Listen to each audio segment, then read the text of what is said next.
인생 뭐 있나 잘 놀다 가는 것일 뿐. 우리는 모두 각자의 삶의 무게를 견디면서 살아간다.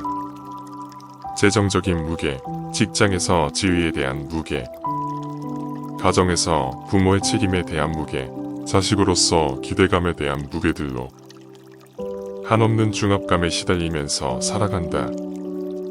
하지만 인생 별거 없다. 프랑스 철학자 몽테뉴는 수성록을 통해서 우리에게 삶의 무게를 줄여주고 휴식 같은 시간을 가질 수 있게 이야기한다. 몽테뉴는 말했다. 우리는 삶을 사는 동시에 죽음을 사는 존재다. 모든 건 다 망하고 나는 어차피 죽는다. 인간에겐 모든 일엔 끝이 있다. 지금 내가 겪고 있는 고통스러운 상황들은 시간이 지나면 어떻게든 끝이 난다. 힘든 회사 생활에도 분명 내가 출근하는 마지막 날이 있을 것이다. 내 인생은 잠시 접어두고 잠 못 자면서 힘들게 키웠던 자식들도 어느새 훌쩍 커서 내 곁을 떠나게 된다. 궁극적으로 우리 인생도 언젠가는 죽음이라는 끝이 온다. 죽음은 인생의 결론이라고 이미 정해져 있다. 그래서 모든 존재는 죽음 아래에서 평등하다. 죽음은 자연의 섭리이고 우리는 그 자연의 미세한 조각 중 하나이다. 부자도 가난한 자도 죽고 의사든 정치인이든 누구든 간의 결론은 죽음이다. 오래 살았는지 짧게 살았는지도 상관없다. 죽음 앞에서는 모든 이가 다 똑같다고 몽테뉴는 말했다. 사라지고 난 후에는 길고 짧음이 아무 의미가 없기 때문이다. 사람의 수명이 100년이라면 자연이라는 수십억 년 단위가 시간으로 봤을 때는 지극히 짧은 순간이다. 이러한 자연의 거대한 시간 속에서 인간의 삶에 일어나는 다양한 불행한 일들은 그저 먼지가 날리는 정도의 일이다. 자연의 관점에서 행복하거나 불행한 인생을 나눈다는 것은 큰 의미가 없다.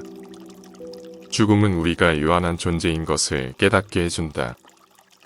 우리는 태어나서 삶을 살지만 동시에 죽음으로 한 발씩 다가가게 된다. 죽음을 대하는 태도는 두 가지로 나누어진다. 하나는 내가 죽는다는 것을 완전히 잊고 끝이 정해지지 않은 것처럼 삶을 살아가는 것이다. 다른 하나는 언젠가는 반드시 끝이 있으며 결국 나는 죽는다는 결론을 받아들이고 기억하며 사는 것이다. 몽테뉴는 죽음에서 도망가는 것은 삶에서 도망가는 것이라고 말했다.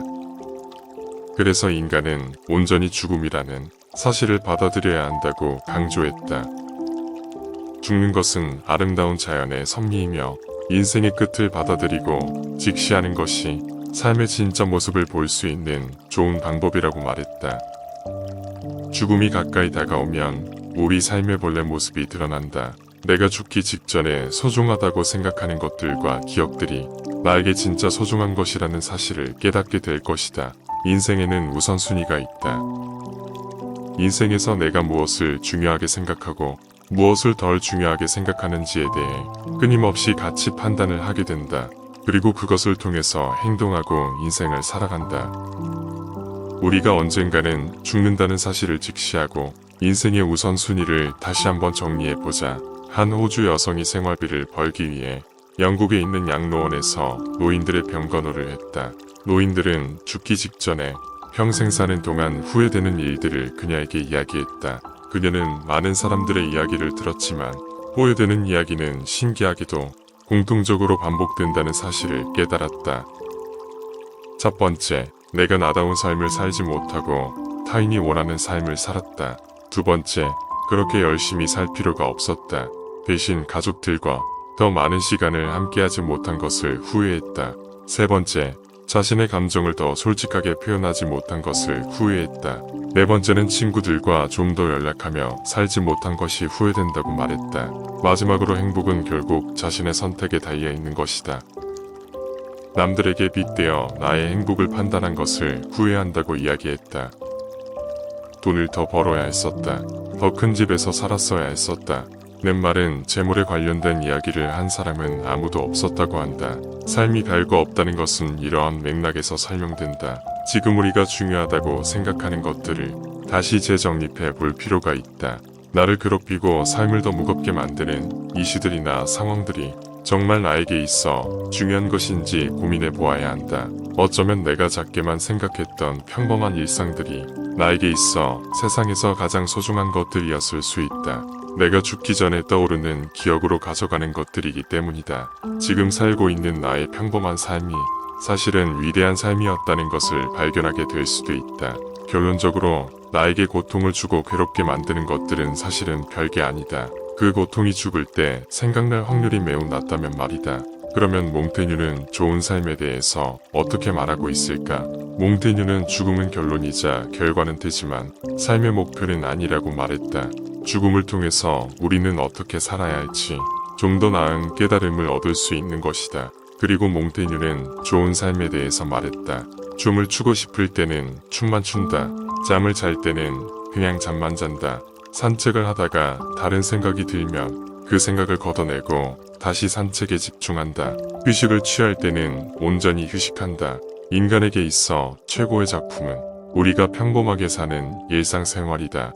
몽테뉴는 통치하고 부를 축적하고 계획을 세우는 모든 일들은 단지 사소한 찌꺼기일 뿐이라고 강조했다. 우리가 삶을 즐긴다는 것은 지금 이 순간을 온전히 누린다는 의미이다. 몽테뉴는 미래에 집중하는 것은 시간 낭비라고 말했다. 사람들은 아직 오지도 않는 미래에 대한 걱정에 빠져서 현재의 즐거움을 망치게 된다. 미래에 대해 근심하는 영혼은 불행하다고 표현했다. 우리가 지금 행복하지 않는 건 시시때때로 변하는 내면의 욕망 때문이다. 내가 얼마나 소유하고 있던 물질적으로 풍요로운가의 문제가 아니다. 하지만 인간은 이것을 깨닫지 못하고 항상 부족한 것만 보면서 불만족해 하다가 결국 불행해진다. 몽테뉴가 강조하는 것은 일상의 행복과 지금 나에게 주어진 시간들에 대해서 만족하는 태도이다. 이것은 내가 선택할 수 있다. 그래서 부여하던 그렇지 않던 스스로의 마음에 달려있다. 내가 행복하다고 생각하면 행복한 것이고 불행하다고 생각하면 불행한 것이다. 워커홀릭인 대표에게 일주일 동안 일하지 말고 휴가를 다녀오라고 하면 행복하지 않고 불안해할 것이다. 휴식이 아니라 대표에게는 고문이 된다. 술주정뱅이에게는 금주가 고문이고 술을 못하는 사람에게 상사가 아랑곳하지 않고 술을 권하는 회식 자리는 세상에서 가장 불편한 시간이 된다. 각자의 생활과 맥락에 어떻게 의미를 부여하는가에 따라서 결과가 달라질 뿐이라고 몽테뉴는 말했다. 우리가 어떤 상황에 처해 있는지 중요한 것이 아니라 어떻게 그 상황을 해석하는지가 중요하다. 몽테뉴는 결코 쉽지 않은 환경과 사회에서 삶을 살았다. 그는 역사상 가장 어두웠던 시기인 16세기 유럽에 살았다. 가톨릭교와 개신교 간의 갈등이 극도에 달해 있었다. 그리고 14세기에 창궐한 흑사병이 여전히 유럽 사람들을 위협했다. 흑사병은 몽테뉴의 인생에도 개입되었다. 그가 30살이 되던 해에 평생의 친구인 라보에티를 전염병으로 잃었다. 그가 시장으로 임명되었던 보르도에서는 흑사병 때문에 시민의 절반인 1만 7천 명이 죽었다. 혼란의 극치였던 유럽에서 스스로에 대해 연구했다. 인간을 면밀하게 관찰하여 생각을 정리했고 이에 대한 통찰과 생각을 수성록을 통해서 우리에게 전해주었다. 마지막으로 몽테뉴는 삶을 온전한 나 자신으로 살라고 말했다.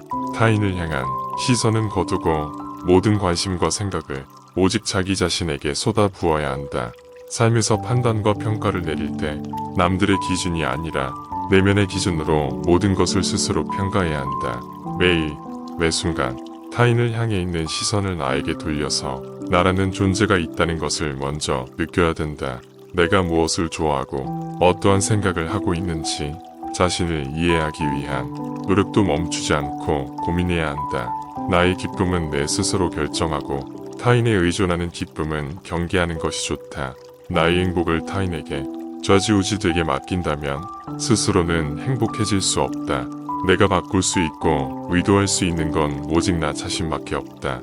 나에게 주어진 시간과 나라는 존재는 오직 스스로에게만 허락된 것이다. 나에게 타인을 위한 삶은 버려야 하는 찌꺼기들이다. 그게 바로 자신을 위한 삶이다. 몽테뉴는 진정으로 나 자신이 되기 위해서는 온전한 나만의 공간과 시간을 갖는 것이 중요하다고 말했다. 직장, 가족, 친구 관계와 같이 나에게 주어진 삶의 의무들에서 잠시 벗어나 보는 것이다. 나를 올가매는 속박과 당연했던 관계에서 잠시라도 떨어지면 지금까지 보지 못했던 나 자신의 참모습을 보게 될 것이다. 가능하면 1년 중 며칠을 계획하여 홀로 시간을 가져도 좋다. 그게 어렵다면 하루 중 단 30분이라도 내가 나를 만나는 시간을 가져보는 것이다. 타인과의 만남과 여행의 시간을 낼 수 있다면 나 자신과의 약속도 마음만 먹으면 지킬 수 있다. 무언가 나를 올가매고 속박하고 있으면 온전한 나를 만나는 것이 쉽지는 않다. 직장에서 중요한 프로젝트를 진행하고 있는 중에는 나의 모든 영혼과 생각은 회사에 머물러 있다. 퇴근 후에도 프로젝트를 이렇게 진행하고 관리해야지, 사람들에게 이렇게 소통해야지 하는 생각들이 문득 떠오른다. 이런 상황에서 나 자신에게 온전한 관심을 주는 것은 매우 어렵다. 그래서 물리적인 요소뿐만이 아니라 정신적으로도 온전하게 분리되어 나에게 집중할 수 있게 환경을 마련해야 한다. 그래야 내가 나를 제대로 볼 수 있다. 나다운 삶은 그 자체로도 재미있는 삶이다. 나라는 존재는 나와 평생을 함께할 스스로의 동반자이다. 내 안에 스스로의 동반자가 나를 아끼고 나에게 애정을 쏟고 나를 존중한다는 건 모든 사람에게도 인정받지 못하고 비난받는다고 해도 최소한 한 명은 절대적으로 내 편인 동반자를 얻게 되는 것이다. 삶의 결론은 죽음이라는 사실을 직시했을 때 우리는 진정한 현실을 만나게 된다. 죽는다는 사실을 통해서 삶의 진정한 우선순위를 다시 정립할 수 있게 되고 그 과정 속에서 우리를 짓눌렀던 삶의 무게를 가볍게 할 수 있는 깨달음을 얻게 된다. 그 후에는 단지 삶을 즐기면 된다.